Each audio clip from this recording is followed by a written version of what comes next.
Hay diferentes maneras de servir, pero todas por encargo del mismo Señor. Y hay diferentes manifestaciones de poder, pero es un mismo Dios que con su poder lo hace todo en todos.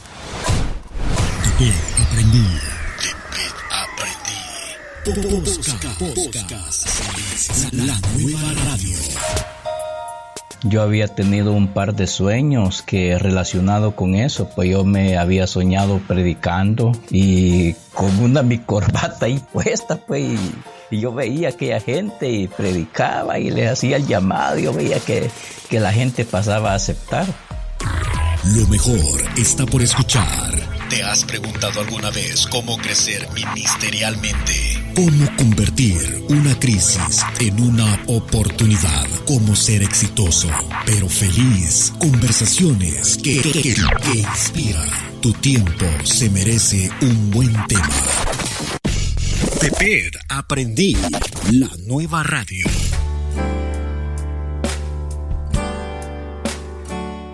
Hoy hablaré con una persona muy especial en mi vida, mi papá, y además mi pastor. En este episodio abrirá su corazón y nos contará su experiencia personal con Cristo y cómo fue que Dios le llamó al ministerio. Mientras estaba trabajando por allá por San Salvador, tenía ya unos 6 años de estar trabajando allá en San Salvador, y en mi tiempo libre que venía de allá, ¿verdad? En una de esas tuve la invitación de mi pastor, que era presbítero. Bueno, yo siempre andaba con él, siempre lo acompañaba cuando él salía a hacer algunas visitas a las iglesias. Cuando él iba a supervisar, yo lo acompañaba. Y en una de esas él me hizo una propuesta. Me dijo que estaba preocupado por 2 iglesias en el distrito que no tenían pastor y que él necesitaba un pastor para una de esas iglesias. Y me dice, ¿qué tal, hermano, si usted me tomara una de esas iglesias? En ese momento yo me sentí un tanto preocupado porque hacía unos días yo había tenido un par de sueños que relacionado con eso, pues yo me había soñado predicando y con mi corbata ahí puesta, pues, y yo veía a aquella gente y predicaba y les hacía el llamado, y yo veía que la gente pasaba a aceptar. 2 sueños relacionados con eso. Así que cuando él me dice me presenta esa propuesta, yo me siento un poco nervioso. Ahí dije, ¿y qué será esto de Dios? Y le dije, hermano, deme oportunidad de unos 8 días, entonces yo le doy la respuesta. Vaya, de acuerdo, me dijo. Fue un día sábado, me parece, si mal no recuerdo, un día sábado que íbamos para una iglesia en el distrito. Y el día domingo le digo a mi esposa, fíjese que esta semana que viene ya no voy a trabajar. ¿Y por qué, mes? Fíjese que no me voy para el trabajo el lunes, Leo. Mejor voy a orar. Voy a estar aquí una semana orando y voy a hacer un par de ayunos, Leo. ¿Por qué? Fíjese que el pastor me dijo esto y le conté la historia. Vaya, pues te decide, me dijo. Y yo no fui a trabajar esa semana. Estuve orando, hice 3 ayunos en la semana. Y cuando se llegó el día domingo, 9 días después de eso, llegué donde el pastor y le digo, hermano pastor, estoy listo, Leo. Y se me quedó viendo. A lo mejor él no se acordaba, no tenía la idea de por qué le estaba diciendo eso. ¿De qué, hermano? Estoy listo, le digo. Pero ¿qué me quiere decirme? La respuesta de la propuesta que me hizo el sábado. Y entonces reaccionó, ¿verdad? Se percató de lo que yo estaba haciendo referencia y se me quedó viendo un poco asombrado, un poco extrañado. Y ¿en serio, hermano? Sí, de verdad, sí, hermano, estoy listo. Bueno, pues me presentó las 2 iglesias que estaban. Una, el Cantón El Cortés de San Pedro Puxtla, donde habían 6 miembros en propiedad y 3 principiantes, 9 en total. Y luego la iglesia de El Siloé, El Carrizal, siempre en San Pedro Puxtla. Allí me dice, hay 45 miembros en propiedad. Es una iglesia muy bendecida, una iglesia muy responsable, aprecia a los pastores. Ahí está un granero lleno de maíz, está un granero lleno de maicillo, hay frijol, la gente apoya a los pastores. Ahí lo quisiera llevar. Y le digo, hermano, yo le agradezco muchísimo su propuesta, pero si me permite esa oportunidad, yo prefiero ir al Cantón El Cortés, donde solamente hay esos 9 creyentes. Y él me dice, no, hermano, es que allí no lo quiero llevar porque esa gente no ama a los pastores. Es más, yo he dicho de que ya nunca le voy a enviar un pastor. Sí, hermano, pero si usted de veras me impulsa a este ministerio, yo prefiero ese lugar. Y allí voy a darme cuenta si en verdad pues es un llamado de Dios o no lo es.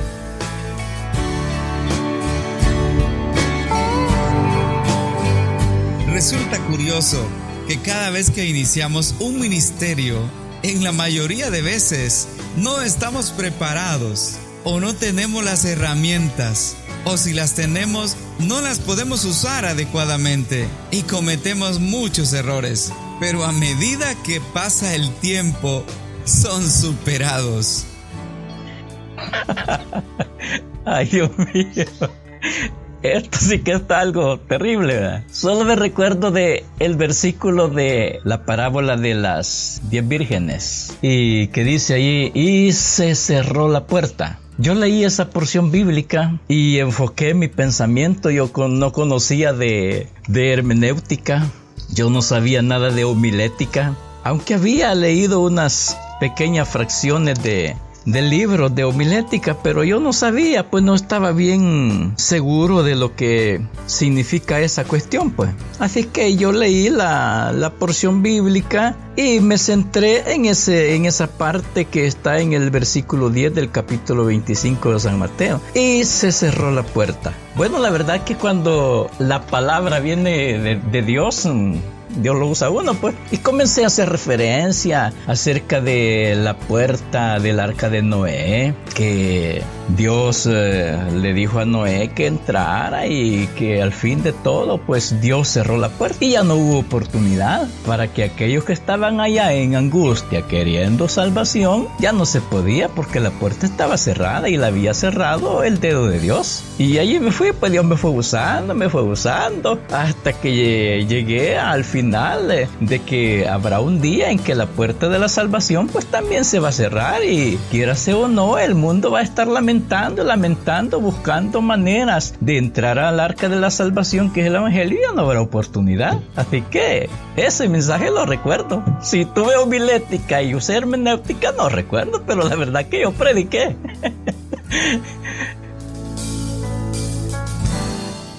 El apóstol Santiago nos dice que debemos dejar que las pruebas terminen su obra completa para que podamos disfrutar del fruto de la prueba.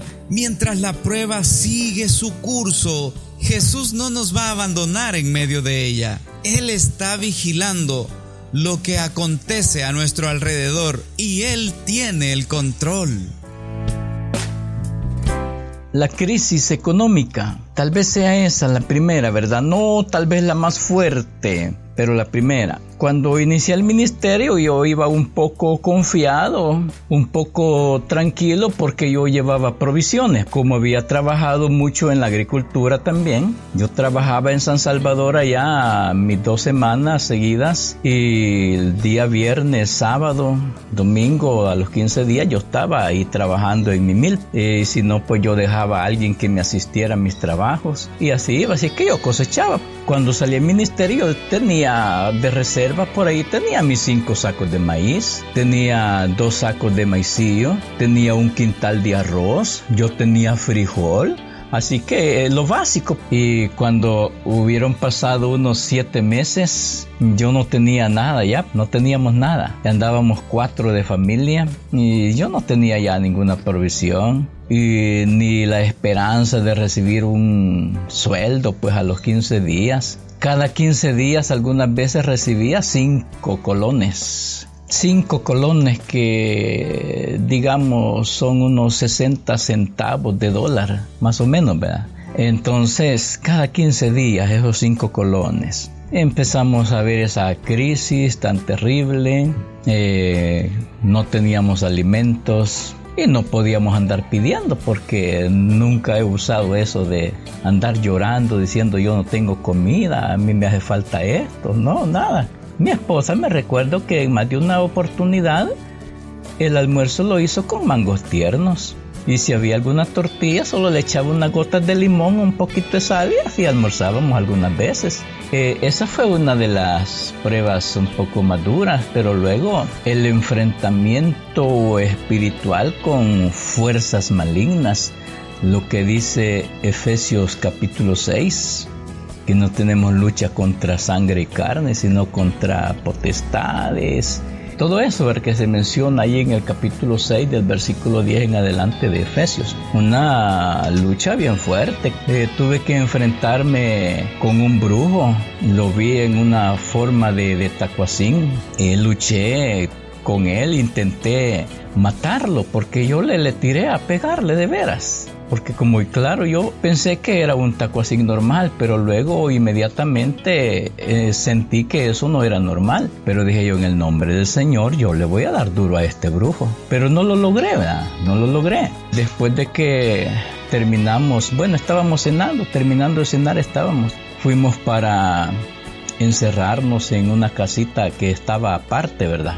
Aparte de la galerita donde hacíamos los cultos, una casita como de 4 por 5 metros, donde solamente cabía una camita, una mesa, una silla. Allí vivíamos. Fuimos a encerrarnos, oramos, y así que oramos como 1 hora más o menos. Nos acostamos a dormir, pero inmediatamente que nos acostamos, empezamos a sentir ya las fuerzas bien poderosas, ya fuerzas espirituales, ¿verdad? Sobrenaturales. Y mi esposa comenzó ya como con una fiebre bien terrible, que así del momento. Y yo me levanté y me tiré de rodillas. Y ante los ruidos que se oían, me daban ganas de salir a ver, pero me decía mi esposa, no vaya a salir. Y también la voz de Dios que me decía, no tenés, esta lucha no es contra sangre ni carne, sino contra fuerzas espirituales de maldad. Y esta lucha no se gana con cuestiones materiales. Vino a mi mente esa parte de la Biblia, y luego lo otro que dice Pablo a los Corintios también, que las armas de nuestra milicia no son carnales, pero son poderosas en Dios para la destrucción de fortalezas.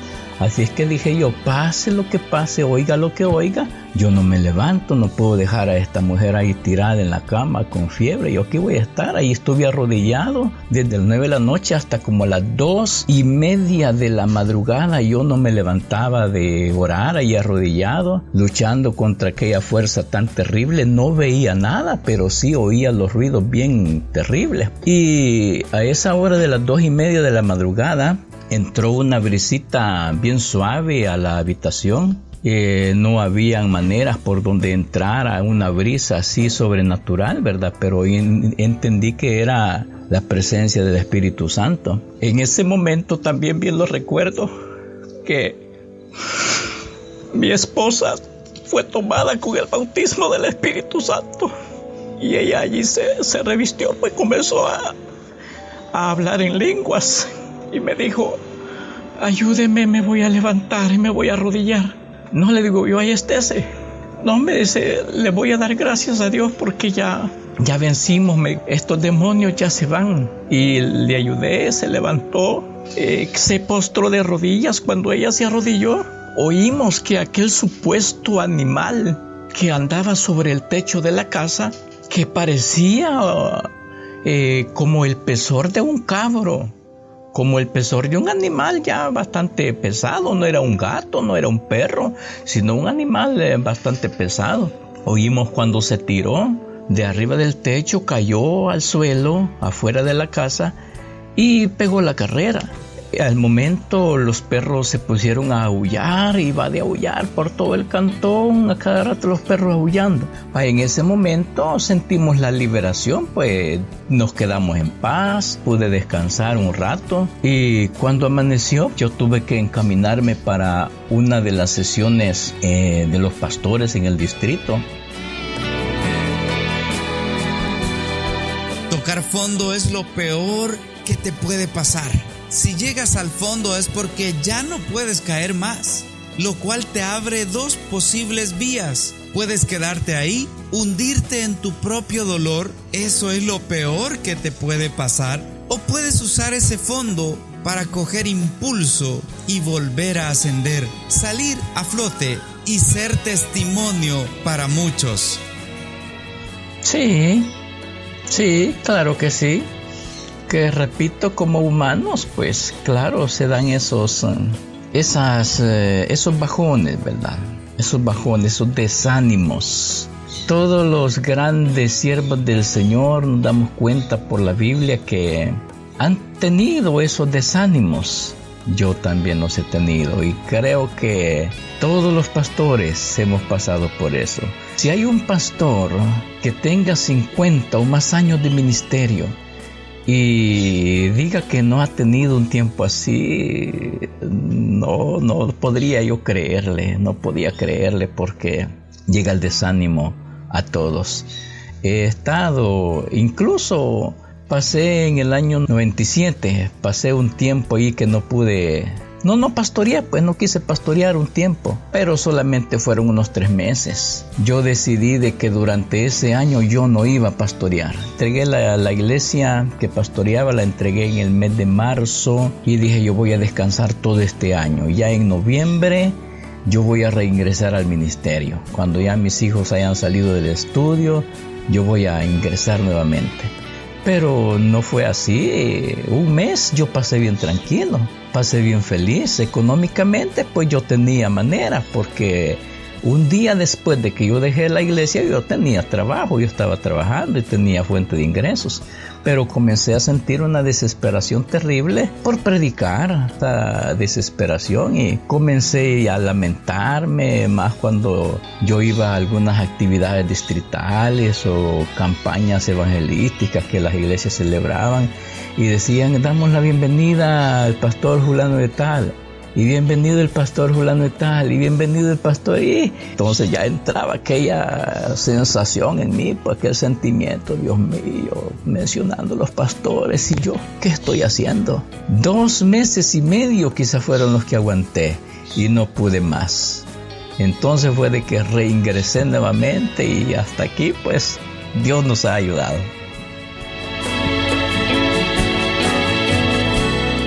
Cada ser humano tiene una fuerza que lo hace seguir adelante, pero hay que aclarar que esa fuerza no debe provenir de lo material. Si bien es cierto, hay momentos en que hay bendiciones y uno se siente feliz, se siente motivado, pero hay momentos también de que vienen escaseces, vienen reveses económicos y tanta cuestión. Pero todas esas situaciones críticas he aprendido a que, como dijo Pablo, estoy acostumbrado a vivir en abundancia y también a vivir en escasez. Para todo estoy preparado.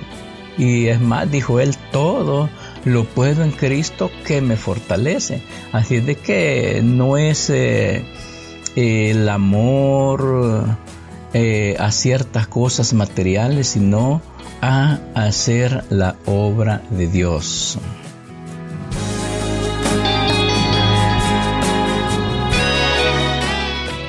Cuando iniciamos o tenemos poco tiempo de estar en un ministerio, necesitamos oír palabras que nos den ánimo y que además nos acuerden quién es el que nos ha llamado.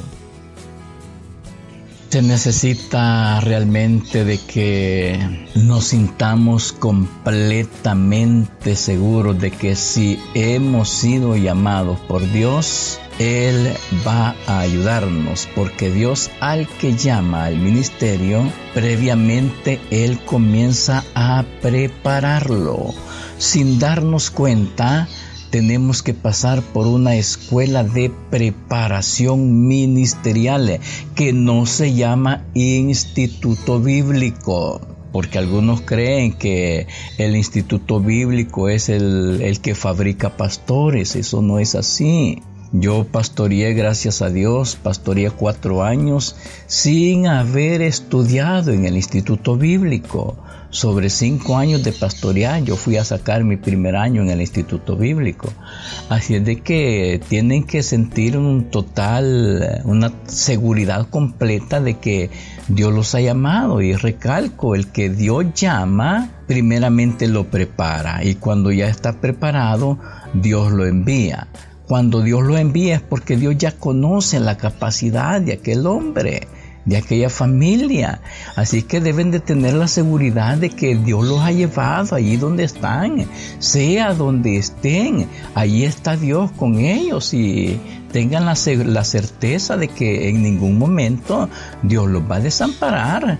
Que nos apoyemos en las palabras de la Biblia. El salmista dijo: joven fui y he envejecido, y no he visto justo desamparado, ni su descendencia que mendigue un pan. A veces quizás tenemos que pasar épocas en que aparentemente las cosas hacen falta. Nosotros hemos vivido muchas experiencias de esas en que aparentemente no hay nada. Pero al momento ahí llegan las bendiciones y ahí se cumple la palabra. Jehová es mi pastor, nada me faltará. Esas son promesas que nosotros debemos de tenerlas en nuestro corazón. Todo siervo de Dios tiene que usar esas citas bíblicas como palabras favoritas en su vida ministerial.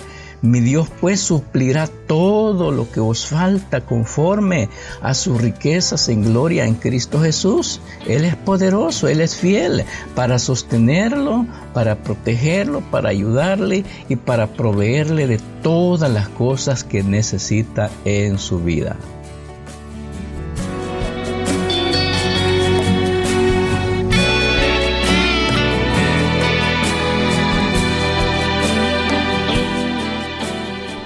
Quiero decirte que servir al Señor realmente vale la pena y debemos esforzarnos y dar el 100% de nosotros para llegar al final y recibir la corona de justicia.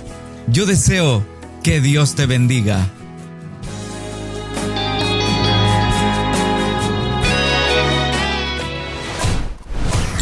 Aprendí.